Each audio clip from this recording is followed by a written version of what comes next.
At so ayan, hi guys, welcome back sa channel natin. Ito na nga si Season 3 Episode 7. So pasensya na ngayon lang. At ito nga kahapon, dito tayo natapos sa pagtakbo ni Saitama at pag-iwan niya rito kay Fubuki sa may restaurant. At now, ang continuation niyan is dito naman na balik kay Garo. At ito nga, habang lalakad dyan si Garo, naalala niya yung sinabi sa kanya ni Goro nung nandun pa siya sa may Monster Association. So bago siya umalis. At ito nga, sabi ni Goro sa kanya na mas mainam na kung sa may Monster Association muna magpapagaling itong si Garo, at hindi niya naaalalahanin yung mga heroes na naghunt sa kanya.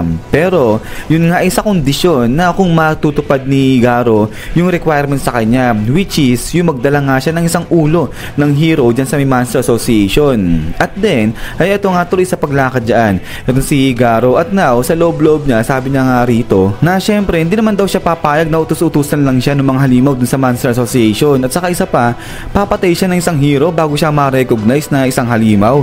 Parang nonsense daw yun, sabi niya ganyan. At ito nga, habang tuloy sa paglakad dyan itong si Garo, ay napansin niya may mga bata dun sa banda roon. At ito nga, si Batang Tareyo binubuli na. So ito si Tareyo yung kasama ni Garo dun nga sa may cabin. At ito ngayon, pinagbabato na, grabe salbahe. Yung mga bata rito, sabi nga nila, ang pangit mo, pangit na halimaw ka, sabi nilang ganyan dito kay Tareyo. At then, ay ito ngayon, biglang inhale na ng pagkalalim-lalim dyan itong si Garo. At pagkatapos nga niya ay biglang sigaw na ng pagkalakas-lakas itong si Garo. Sabi na nga dyan, hoy, itigil nyo yan, sabi ng ganyan. At then pagkatapos nga nito ay ayun, takbuhan na yung mga bata. At ito, pinuntahan ni Garo itong si Tareyo. Sabi na nga dyan, tignan mo nga yung itsura mo, binubuli ka ng mga batang yun, kawawa ka naman, sabi ng ganyan. So ito medyo niloloko niya itong si Tareyo. Pero ito nga, sabi nga rito ni Garo ngayon, aba, parang coincident ba to? Dalawang beses tayo nagkita sa isang araw, sabi niyang ganyan. So ito sabi ni Tareyo, uy,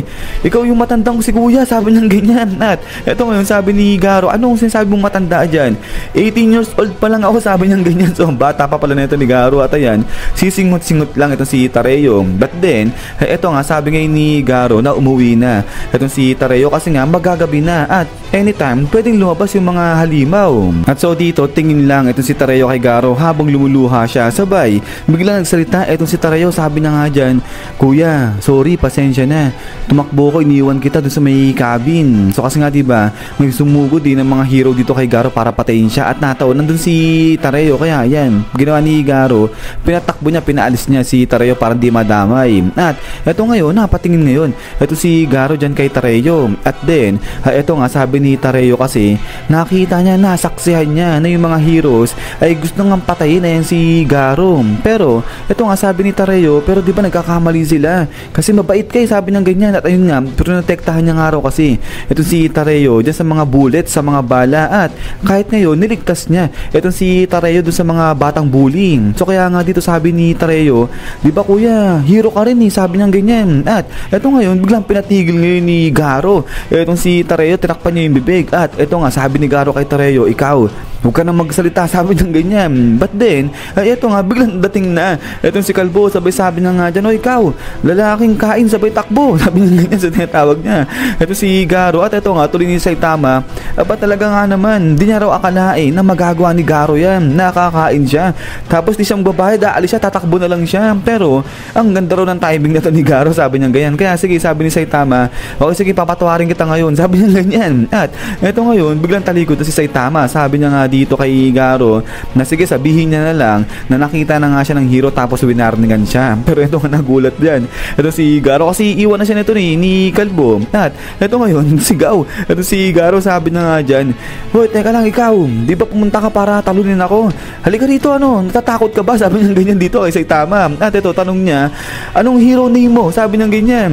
So ito, sagot si Kalbo, sabi niya nga dyan, ako si Cape Baldi, sabi niya ganyan. Pero ito nga, ang hina ng pagkakasabi dito ni Saitama. Ito nga, bulong lang ng pagkakasabi niya sa hero name niya. So ngayon, ay dito nga sabi ni Garo, hindi niya narinig kasi nga ang hina nung pagkakabanggit ni Saitama. Pero ayun, mukhang tunog hero naman daw, kaya sige, okay na yan. At eto nga, nanggigigil itong si Garo, sabi niya nga dyan, wala siyang pakialam kung big shot ba o small fry lang itong si Saitama, papatulan niya, papatayin niya, sabi niya ganyan. At eto ngayon, sabi ni Tareyo, wala sa directory itong pangalan ni Saitama. So ibig sabihin bago siya, sabi niya ganyan. Pero eto nga sabi ni Garo na umuwi na etong si Tareo. But then eto nga hatak-hatak ni Tareo etong si Garo. Sabi niya nga dyan, kuya, kumain ka tas di ka nagbayad, pero mukhang papalagpasin naman niya huwag mo nang awayin, huwag mo nang labanan, sabi ng ganyan. At eto ngayon sabi ni Garo kay Tareo, tumahimik ka dyan. So gigil na, galit na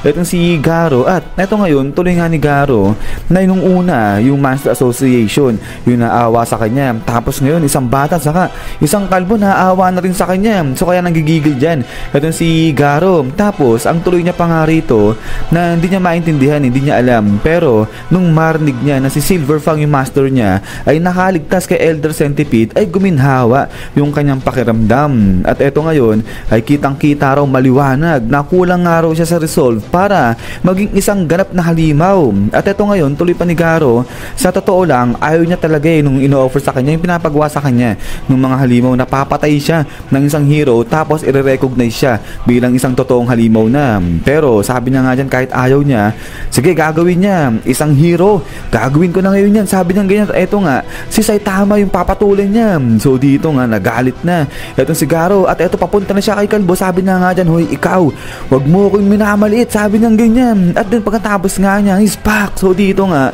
ay bigla nang kinuha ni Garo itong braso ni Saitama at handa na niya ng banatan etong si Kalbo. At din pagkatapos nga niya, Miss Blagad. So dito inunahan na siya nito ni Saitama at ayun nga talsik dyan etong si Garo. So dito sabi nga ni Kalbo, pasensya ka na, wanted din ako katulad mo, kaya ayoko sana may makakita sa itsura ko, sabi ng ganyan. At din pagkatapos nga nito is yan guys, so hanggang dito lang etong si episode 7 natin. At ayan ay mamaya guys ay hintay lang para nga sa kasunod na ito. So yun na naman tatulin ay maraming salamat sa panonood dito kay One Punch Man Season 3 natin. At ito pala, kung natripan yung si video natin, huwag nyo kalimutan mag-iwan ng like. So yun na naman, sa lagi mag-ingat, God bless nyo lahat at kita-kits tayo ulit.